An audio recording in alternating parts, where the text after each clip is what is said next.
Holokost qurbanlarının beynəlxalq anım gününə həsr olunan tədbir keçirilib. Tədbirdə Holokost soyqırımının 20-ci əsrin ən dəhşətli faciələrindən biri olduğu bildirilib.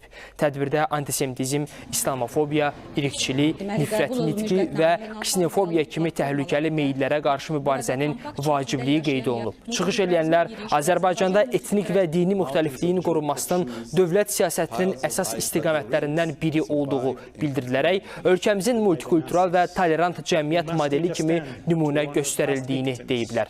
Qeyd eləyək ki, BMT Baş Assambleyasının qərarına əsasən hər il yanvarın 27-si Holokost qurbanlarının beynəlxalq anım günü kimi qeyd olunur.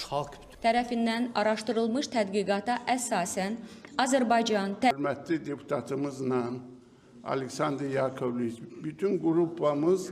Müəllim, söz sizindir. Biz həm bəşər tarixində, həm də Yəhudi xalqının tarixində misli görünməmiş bir faciəni ehtiramla yad edirik. Holokostdan zərər çəkmiş ailənin nümayəndəsi olaraq bu gün mənim üçün təkcə tarixi bir gün deyil, həm də dərin şəxsi məna daşıyır.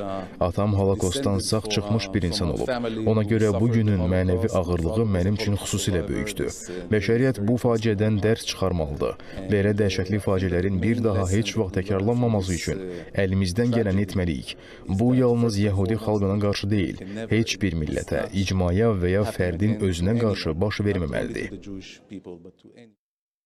Biz yalnız bu tədbiri keçirdərkən tarixi yaddaşı xatırlamaqla kifayətlənmirik. Eyni zamanda biz cəmiyyətimizə və cəmiyyətimizin ən dəyərli təbəqəsi olan gənclərimizə yenidən tolerantlığı, insan hüquqlarına hörməti və mədəniyyətlər arası anlayış dəyərinin möhkəmləndirilməsini yenidən vurğulamaq istədik. Siz bilirsiniz ki, Holokost 2-ci Dünya müharibəsi zamanında baş verib və Holokost zamanı 6 milyona yaxın Yahudi öldürülüb və onların içərisində ən faciəvi hal odur ki, onların içərisində 1.500.000 uşaq var idi və bu faciənin nə qədər geniş miqyaslı və dəhşətli olduğunu sübuta gətirir.